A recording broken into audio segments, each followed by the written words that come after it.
네, 오늘은 마태복음 6장 19절에서 34절의 말씀을 가지고 근자감이라는 제목으로 말씀을 나누고자 합니다. 여러분, 근자감이라는 단어 뜻 알죠? 나는 근자감이라는 단어의 뜻을 모른다. 다행이네요.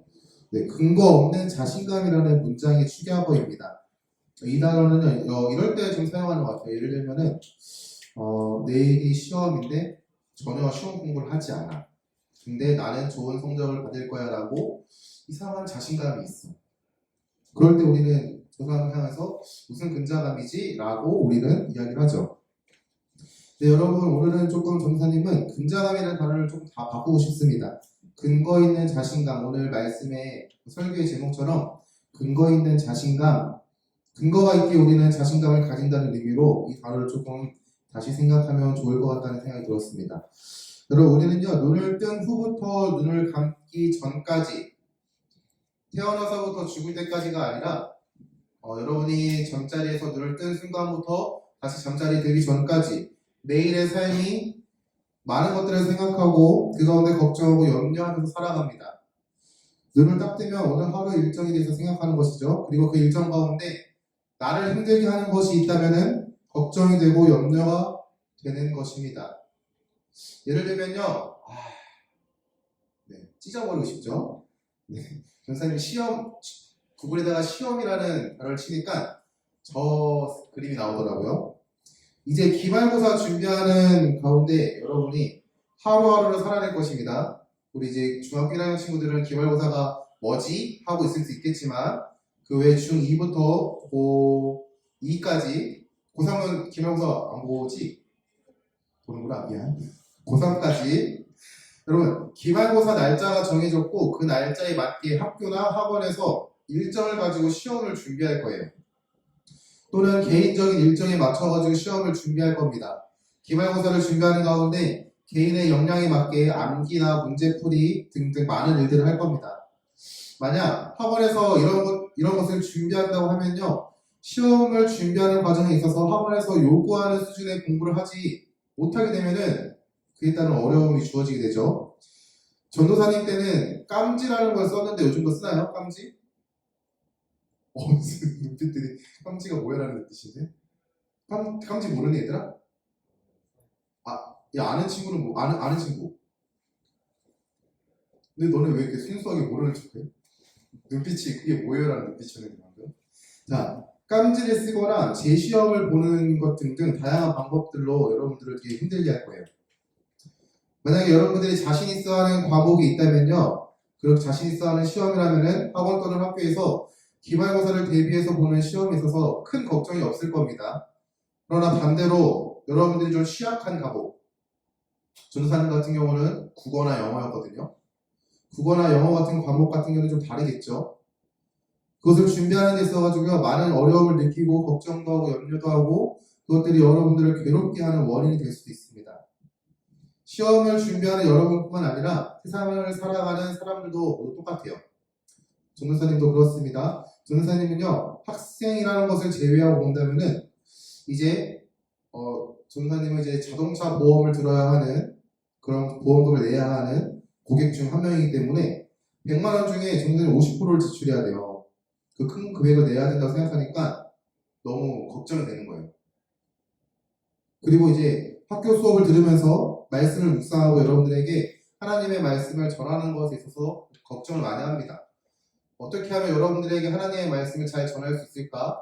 라고 걱정도 많이 하고 어떻게 하면은 빨리 마태복음을 벗어날 수 있을까? 라는 걱정도 많이 하고 어떻게 하면은 학업과 설교를 잘 이행할 수 있을까? 라는 걱정도 합니다. 전도사님이 아니더라도요, 여러분 부모님도요, 걱정을 가지고 살아가요. 여러분이 좋은 대학에 가기 위하여 공부하는 데 있어가지고요, 학원비나 학비를 벌기 위해서 열심히 노력하시죠. 그 가운데 좋은 성과, 결과물들을 만들기 위해서 매일매일 힘들어하고 계실 수 있습니다. 또는 일정 금액을 가지고 가정을 잘 읽어야 하는 부모님의 걱정도 이에 해당하는 것이죠. 여러분 걱정하는 것, 염려하는 것, 근심하는 것 모든 사람들이 갖고 있는데 여러분들은 요즘 뭐가 여러분들을 좀 걱정하게 하고 있나요? 자, 우리 수능 끝난 고3 가장 큰 걱정이 무엇인가요? 없어요? 그렇죠. 자, 다른 친구들 혹시 걱정하는 게 뭐가 있어요? 걱정하는 거? 여러분, 요즘 나 이것 때문에 힘들어요 하는 거 있어요? 없나요? 감사하네요. 걱정하는 게 없어서. 아영이는 걱정하는 게 많아 보이는데, 별빛이. 네, 이제 버튼 터치 받았구나, 생각해보니까. 파이팅. 자, 그렇다고 우리가 왜 걱정하는 걸까? 우리가 왜 걱정거리가 있고, 어떤 걱정거리가 있고, 왜 걱정해야 하는 걸까? 춥니? 추우면 에어컨 꺼도 돼. 나 이 에어컨 때문에 목이 계속 말라가가지고 말하기가 너무 힘들어. 너무 추우면 에어컨 끄세요. 자, 첫 번째는요, 우리가 염려하는 이유가 중심이 무너졌기 때문이다라고 성경은 말하고 있어요. 오늘의 말씀의 시작을 보면은 보물에 쌓는 것에 대해 말하고 있어요. 보물을 쌓는 것. 예수님께서 너희를 위하여 보물을 쌓는 것에 있어서 19절에 땅에 쌓아두지 말아라 라고 말씀하시고 20절에는요, 하늘에 쌓아두라 라고 말씀하세요. 땅은 좀과 동록이 해하며 도둑이 구멍을 뚫고 도둑질하지만 하늘은 좀과 동록이 해하지 못하고 도둑이 구멍을 뚫지 못하고 도둑질도 못한다 라고 말하는 거예요. 옛날에는요, 집을 지을 때 화면이 사라졌습니다. 화면 조정해 주세요. 옛날에는 집을 지을 때 흙으로 집을 지었어요. 그래서 그 흙벽을 막 쑤시면은 구멍이 뚫리기 때문에 땅에다가 무언가를 숨기면은 도둑들이 그 벽을 쑤셔가지고 물건을 훔쳤다라고 합니다. 그렇기 때문에 땅에서는 훔치지 말고 땅에서는 보물을 숨기지 말고 하늘에 숨겨라 라고 말하는 거예요. 그러면서 21절의 말씀에는요, 예수님이 이렇게 말씀하세요. 네 보물이 있는 그곳에 네 마음도 있다. 예수님께서는요, 말씀을 듣는 자들에게 땅과 하늘을 대조하면서 보물을 쌓을 장소에 대해서 언급하십니다. 그러면 땅과 하늘은 무엇인가? 둘 다 듣는 자들을 위하는 것인데 땅에는요 쌓지 말라 하고 하늘에는 쌓아라 라고 말씀하시는 거예요. 예수님께서 말씀하시는 땅과 하늘은 중심이 누군가에 대해 우리에게 말하고 있는 거예요. 중심이 어디를 향하고 있는지, 중심이 누구를 향하고 있는지에 대해서 우리에게 말하고 있는 겁니다. 땅에 보물을 쌓는 것은요, 나의 욕심과 만족만을 위하여 보물을 쌓는 모습을 가리키는 거고, 하늘의 보물을 쌓는 모습은요, 하나님의 기쁨을 위해서 보물을 쌓는 모습을 가리키는 거예요. 보물을 쌓지 말아라 라는 게 아니에요, 여러분. 보물을 쌓으라. 너희가 재물을 모으고 취하는 것에 있어가지고 하나님은 부정하지 않습니다. 여러분, 돈 많이 모으세요. 이거 좀 도와주세요. 여러분이 돈 많이 버는 직업을 가져가지고 잘 살았으면 좋겠습니다. 근데 여러분들이 그 보물들, 재물들을요, 땅에 쌓지 말고요, 하늘에 쌓을 수 있는 자가 되길 바라요. 여러분의 유익과 만족만을 위하여 재물을 쌓는 것이 아니라 하나님께서 기뻐하시는 일들을 위하여 그 재물들을 취할 수 있길 바랍니다. 예수님께서는 땅에 쌓지 말고 하늘에 쌓을 것을 명령하시면서 하나님의 뜻에 맞게 너희의 재물을 취하여야 한다고 말씀하시는 겁니다. 재물을 모으는 것에 있어가지고 그 이유가 자기 욕심이 아닌 하나님의 기쁨이 되어야 한다라고 말씀하시는 것이죠. 그러면 우리에게 이렇게 질문하세요. 너의 마음은 어디를 향하고 있는가? 21절에 우리에게 네 보물이 있는 그곳에 네 마음도 있다라고 말씀하신 것이죠. 너의 마음의 중심이 어디를 향하고 있는지에 대해서 생각해 보아라 라고 우리에게 명령하고 있어요. 널 한번 돌이켜 보아라 라고 말씀하는 것이죠. 이에 덧붙여가지고 예수님께서는요, 눈에 대해서 이야기하고 있습니다. 눈은 몸의 등불이니 네 눈이 성하면 온몸이 밝을 것이다. 눈이 나쁘면 온몸이 어두울 것이니 그러므로 너에게 있는 빛이 어두우면 그 어둠이 얼마나 더하겠느냐 라고 우리에게 말씀하시는 것이죠. 예수님께서는 우리에게 밝음과 어두움으로 눈의 중요성에 대해서 말씀하십니다. 눈이 멀쩡하면요 온몸이 밝을 것이다. 그러나 반대로 눈이 나쁘면 온몸이 어두울 것이다 라고 말하고 있어요. 우리의 시선이 하나님을 향하면 하나님과의 올바른 관계로 우리의 삶에 하나님의 사람으로서의 모습이 드러나지만 반대로 우리의 시선이 하나님이 아닌 나 중심을 향한다면요 하나님의 사람의 모습으로 하나님의 성도의 모습이 삶 가운데 드러나지 못한다 라고 이렇게 이야기하는 거예요. 앞서 예수님께서는요 우리에게 보물을 어디에 쌓아 두어야 하는지에 대한 말씀에 좀 더 보충 설명하고 있다라고 생각하면 될 겁니다. 마지막으로 예수님께서는 우리에게 쐐기를 밟듯이 이렇게 말씀하세요. 24절에 한 사람이 두 주인을 섬기지 못할 것이다. 혹 이를 미워하고 저를 사랑하거나 혹 이를 중히 여기고 저를 경히 여긴다. 너희가 하나님과 재물을 겸히 섬기지 못한다. 예수님께서는 우리에게 분명히 말씀하세요. 보물을 쌓는 장소가 땅이 아닌 하늘이 되어야 한다. 눈이 성애하고 나쁘면 안 된다. 말씀하시는 것에 이어가지고 하나님과 재물을 겸하여 섬길 수 없다라고 이야기하고 있는 겁니다. 즉 우리가 재물을 우상으로 두고 살아가는 것이 아니라 하나님을 섬기는 자가 되어야 한다. 재물은요 단순한 우리가 쫓고 그리고 쫓는 대상이 아니라 그것을 지배하고 그것을 활용해서 하나님께 기쁨이 되어야 되는 도구가 되어야 돼요. 예수님께서는 그런 것들을 이야기하고 있어요. 그리고 이렇게 말합니다. 여러분 이것이 우리가 염려하며 살아가는 이유다라고 우리에게 말하고 있는 거예요. 우리의 초점이 세상을 향하기 때문인 것이죠. 하나님을 향하지 못하고 세상을 향하기에 우리는요 염려하며 살아갑니다. 하나님보다 재물을 더 우선시하게 되니까 우리가 염려하면서 살아가는 거예요. 재물뿐만이 아닙니다. 여러분들이 좋아하는 사람, 여러분이 좋아하는 가치관, 여러분이 좋아하는 취미나 여러분들이 즐겨하는 등등등 그러한 것들이 만약에 하나님보다 우선시 된다면요 우리 시선이 그곳으로 빼앗기기 때문에 우리는요 걱정과 염려하면서 세상을 살아간다는 거예요. 여러분이 근심하고 염려하는 이유는 무엇입니까? 여러분의 중심은 무엇을 바라고 있고 무엇을 향하고 있고 무엇을 구하고 있기에 여러분은 염려하고 근심하고 있습니까? 예수님 우리에게 이렇게 말씀하세요. 보물을 하늘에 쌓아두라. 마음의 중심이 하나님을 향해야 한다라고 말하는 것이죠. 우리의 시선이 하나님을 향해야 한다. 하나님과 재물을 겸하여 섬길 수 없으니 우리는 하나님을 섬겨야 한다라고 이렇게 말씀하세요. 예수님의 말씀은 하나님의 마음, 시선 그리고 방향성이 하나님을 향해야 한다라고 말하고 있습니다. 그렇다면 우리가 왜 하나님을 향해야 하는지 그것이 왜 근심하지 않는 방법인지에 대해서 예수님께서 이렇게 말씀하고 있어요. 25절의 말씀에 이렇게 말합니다. 하나님은 우리에게 은혜를 허락하시는데 목숨을 위하여 무엇을 먹을까, 무엇을 마실까, 몸을 위하여 무엇을 입을까 염려하지 말라. 목숨이 음식보다 중하지 아니하며 몸이 의복보다 중하지 아니하냐? 여기 물으시는 거예요.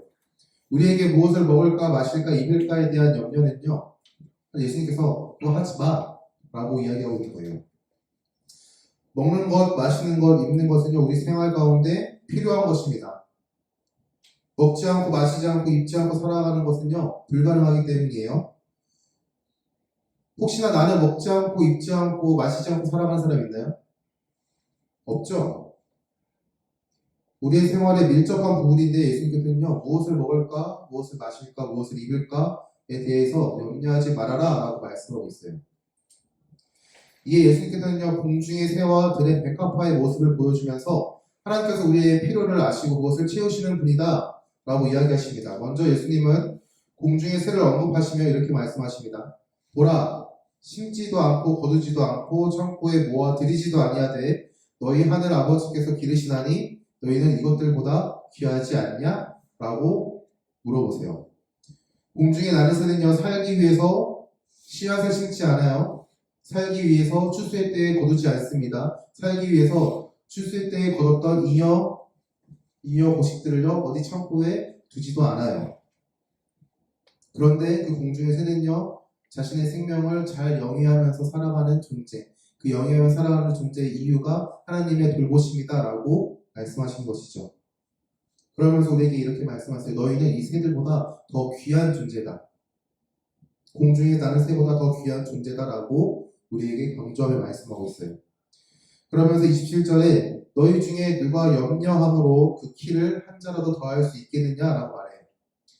키는요 이 키입니다.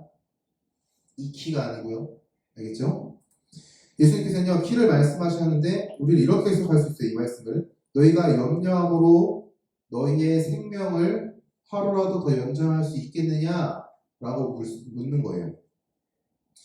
즉 생명의 주관자는 하나님이심을 강조하면서 우리가 무엇을 먹을까 무엇을 마실까 그런 거 염려에 대해서 너희가 생각하고 걱정하고 근심하고 하는 것이 아니라 생명의 주관자가 되시는 하나님께 그것들을 맡겨라 라고 이야기하시는 겁니다. 그것은 너희가 걱정할 것이 아니다 라는 것이죠. 그리고 예수님은요, 무엇을 입을까에 대해서 들의 백합화를 가리키시면서 이렇게 말씀하세요.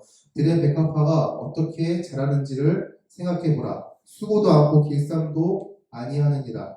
그러나 내가 너희에게 말하노니 솔로몬의 모든 영광으로도 입은 것이 꽃 하나만 갖지 못하였느니라. 들의 백합화가 살아가는 것조차, 살아있는 것조차 하나님의 은혜인데 꽃이 누린 은혜는요, 솔로몬의 모든 영광으로도 입은 것이 꽃 하나만도 못하다라고 말씀하세요. 여러분, 솔로몬에 대해서 아십니까? 솔로몬? 나는 솔로몬을 모른다. 다 알아요? 뭐야? 손 드는 거야? 아니야, 얘들아. 창피한 게 아니에요. 모를 수도 있어요. 이게 뭐야? 여러분, 솔로몬이라는 왕이 있었는데요. 여러분들이 이 이야기는 알 거예요. 이제 자기 아기라고 주장하는 두 여자가 와가지고, 이게 제 아이입니다 하는데, 솔로몬이 재판을 내리죠. 아이를 반으로 갈라서 주라. 그 말에 진짜 엄마는요, 그러면 안 돼요라고 하지만, 가짜 엄마는요, 네, 갈라서 주세요라고 하죠. 그 모습을 보고, 참 지혜로운 왕이구나, 라는 여러분이 이런 이야기를 알 겁니다. 성경에 남아있는 이야기입니다. 솔로몬은요, 다윗의 아들이에요. 그리고 이스라엘을 다스렸던 왕입니다. 솔로몬이 다스렸던 이스라엘의 왕은요, 한마디로 말하면요, 그 지역의 초강대국이었어요. 솔로몬이 받은 영광은요, 주변 나라로부터 조공을 받았습니다. 강대국이라는 사실, 조공을 받는다는 것은 강대국이라는 것을 증명하는 것 중 하나입니다. 그리고 솔로몬의 하루 식사량에 대해서 성경을 기록하고 있는데 아주 풍성한 그 자체였어요. 그리고 솔로몬이 다스리던 때는요, 평화로운 시대였습니다. 전쟁도 없었고요. 오히려 주변국들이 두려움에 떨어서 그 나라에게 조공을 바치던 그런 시대였어요. 그리고 물질적으로도 엄청난 풍성함을 넘쳤고 평화로운 시대였으며 권력도 강한 시대였습니다. 태평 성대를 이루는 시대였죠. 그런데 예수님께서 백합화가 받는 돌보심, 그 백합화가 누리는 하나님의 돌보심이 솔로몬이 받은 영광보다 크다라고 말씀하시는 거예요. 여러분, 우리는 이 들풀과도 같은 존재보다 더 귀한 존재라고 예수님께서 언급하십니다. 그런 우리를 하나님께서는요, 돌보신다는 것이죠. 우리에게 예수님은요, 하물며 너희일까 보냐? 믿음이 작은 자들아 라고 말씀하세요. 여러분, 하나님이 우리의 모든 필요를 아시는 분임을 여러분 믿습니까? 하나님은요, 우리의 필요를 아실 뿐만 아니라 그 필요를요, 채우시는 분임을 믿으십니까? 하나님께서 먹이시고 마시게 하는 공중의 새보다 우리를 귀하게 여기시고 하나님께서 돌보시는 들의 백합화보다 우리를 더 귀하게 여기신다는 사실을 여러분 믿으세요? 예수님께서 묻는 거예요. 여러분들에게 믿음이 작은 자들아. 우리에게 은혜를 베푸시는 하나님을 향하여 믿음을 가지고 반응할 수 있게 소망합니다. 여러분들은요, 공중에 나는 새보다요, 비교할 수 없이 귀한 존재고요.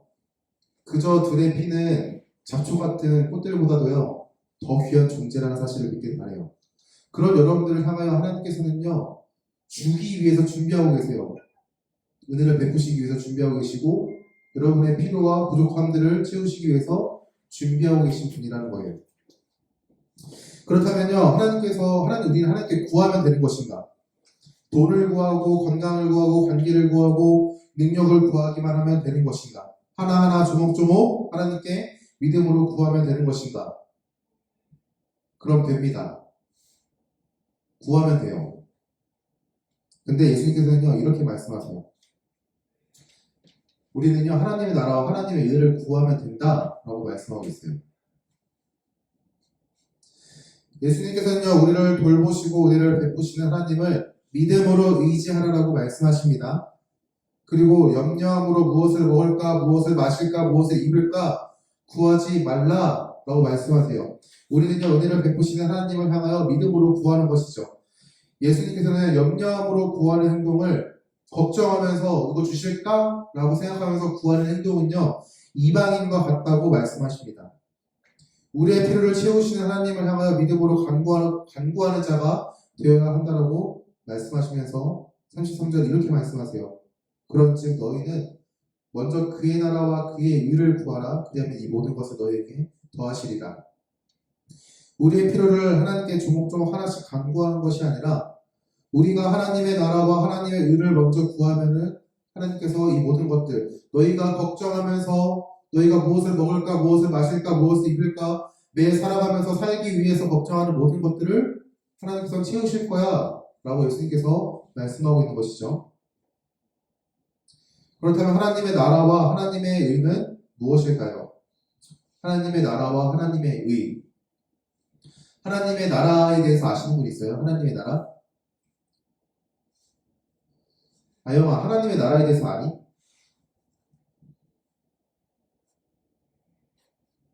어? 미안해, 눈으로 말하고 있는데 해석을 못하고 있어. 오케이, 알았어. 자, 하나님의 나라는요, 이렇게 생각하면 편해요. 하나님이 주인이 되심, 하나님이 왕이 되심, 하나님의 다스림, 하나님의 주관하심 는 것을 의미해요.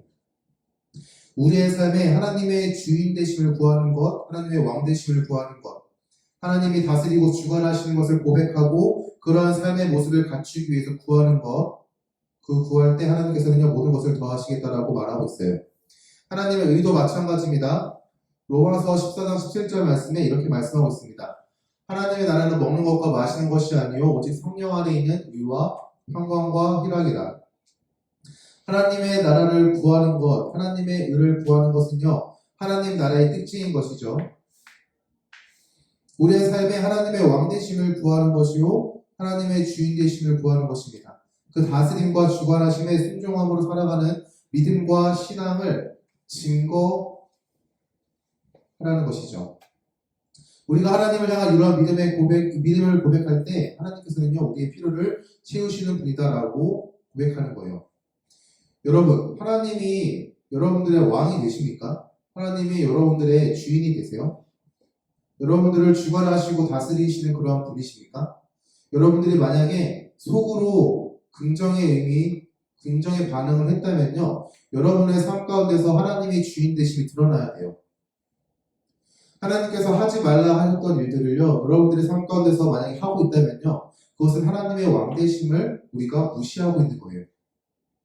하나님께서 해라 라고 말씀하셨던 것들이 여러분들은 머릿속으로 알지만 그것을 하지 않는다라면은 우리가 하나님의 왕 되심을 무시하고 있는 것이죠. 그렇다면요, 우리는요, 하나님의 나라와 하나님의 의를 구하지 않는 것과 다를 바 없습니다. 여러분, 예수님께서 우리의 근심과 염려, 걱정의 이유가 무엇이라고 했는지 기억하십니까? 바로 우리의 중심이 무너졌기 때문이다 라고 말씀하셨어요. 우리의 중심이 하나님을 향하는 것이 아니라 우리 시선이 하나님을 향하지 않고 오히려 나를 향하고 나의 유익과 만족만을 향하기 때문에 우리가 근심하고 걱정하고 염려한다라고 말씀하셨습니다. 그러나 그러한 우리에게 예수님께서는요, 먼저 하나님의 나라와 하나님의 의를 구하라라고 말씀하세요.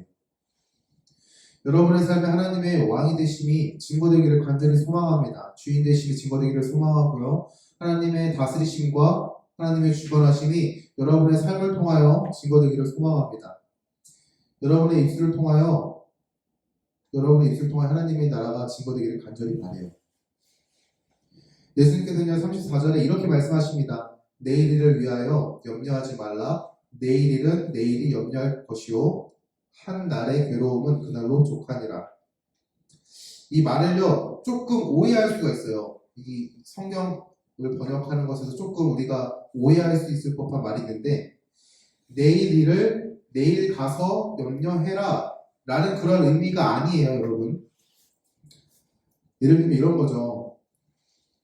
내가 오늘 과제를 안 해도, 여러분 대학 가면 과제라는 걸 할 거예요. 숙제를 안 해도 내일에 내가 할 거야.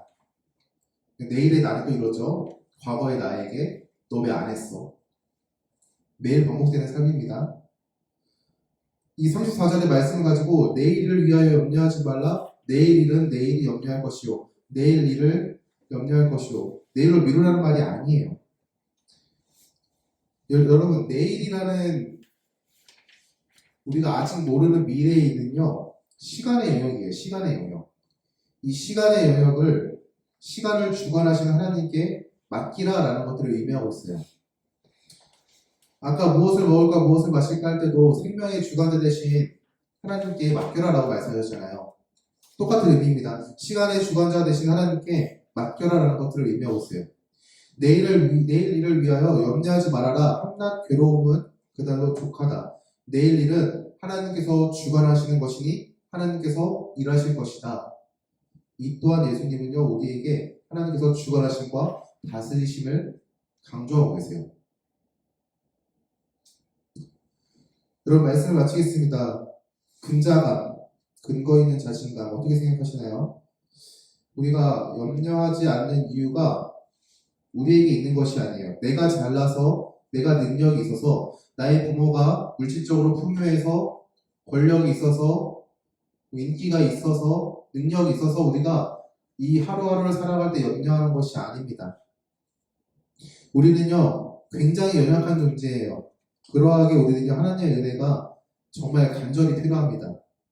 우리는요, 하나님을 믿기에 하나님의 자녀이기에 하나님의 은혜 가운데 거하는 성도이기에 우리는요, 염려하지 않음으로 살아갈 수 있어요.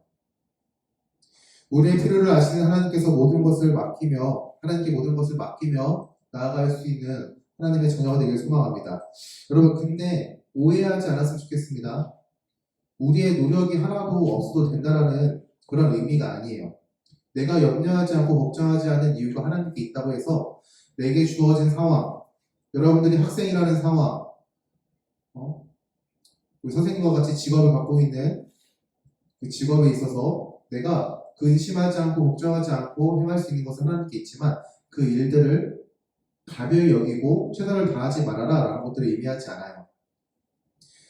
배움의 은혜, 돈을 벌 수 있는 은혜, 가르칠 수 있는 은혜, 양육할 수 있는 것도 은혜예요.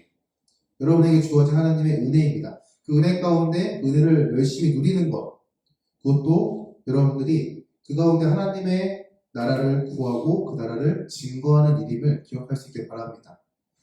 여러분들이 학생이죠. 학생이면요, 학생답게 열심히 공부하면 됩니다. 선생님과 저는요, 직장인이에요. 직장인, 저 선생님도 그러네요. 직장인. 저 선생님도 학생입니다. 저 선생님도 열심히 공부하면 되고요. 선생님은요, 직장인으로서 맡겨진 일들을 잘 수행하면 되는 것이죠. 여러분의 부모님도 마찬가지예요. 여러분들을 양육하는 부모로서 여러분들을 잘 양육하면 되는 거예요. 그게 하나님의 나라를 증거하는 방법 중 하나입니다. 우리가 하나님의 나라와 하나님의 의를 구하며 나아갈 때 하나님께서는요, 우리의 필요를 채우신다라고 분명히 말씀하셨어요. 여러분이 이 말씀을 믿고 의지함으로 여러분들이 하나님의 나라를 증거하며 나아가시길 바라요. 여러분의 삶을 통해서 하나님이 어떠한 분인지를 세상 가운데 증거할 수 있길 바랍니다. 그리고 여러분이 그 증거하는 삶 가운데 여러분의 필요를 하나님께서 채우시는 그 은혜를 누릴 수 있길 바라요. 작은 것 하나하나라도 여러분의 필요를 아시고 채우시는 그 하나님의 은혜에 감사하며 나아갈 수 있는 우리 청소년부가 되기를 간절히 소망합니다.